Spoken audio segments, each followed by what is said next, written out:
सक्षम police times, news 112, सक्षम जनतेचा आवाज। अनुसूचित जातीच्या आरक्षणाचे उपवर्गीकरण अन्यायकारक असून त्याचा घटनात्मक आरक्षण व्यवस्थेवर विपरीत परिणाम होईल असा दावा करत आरक्षण उपवर्गीकरण संघर्ष समितीने या प्रस्तावाला विरोध दर्शवलाय। या निर्णयामुळे समाजातील विविध घटकांमध्ये गैरसमज तसंच मतभेद निर्माण होण्याची शक्यता असल्याने उपवर्गीकरणाचा प्रस्ताव रद्द करण्यात यावा अशी समितीची मागणी आहे।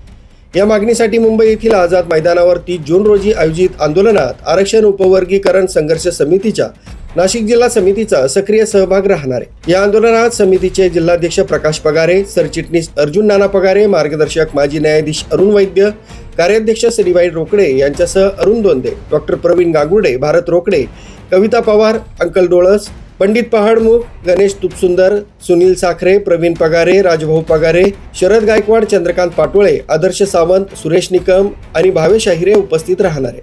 आंदोलनादरम्यान समितीच्या वतीनं अनुसूचित जातींच्या आरक्षणाच्या उपवर्गीकरणासंदर्भातील विविध मागण्या शासनासमोर मांडण्यात येणार असून त्या संदर्भात शासनानं लक्ष वेधण्याचा प्रयत्न केला जाणार असल्याचं समितीनं सांगितलंय।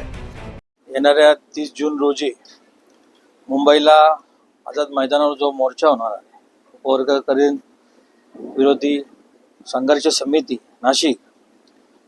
नाशिकच्या वतीने समितीच्या वतीने नाशिक जिल्ह्यातील तमाम भीम सैनिक हे काही रेल्वेने जाणार आहे, काही 4 व्हीलर 2 व्हीलर ज्या पद्धतीने वाहन मिळेल त्या पद्धतीने हे मुंबईला रवाना होणार आहे।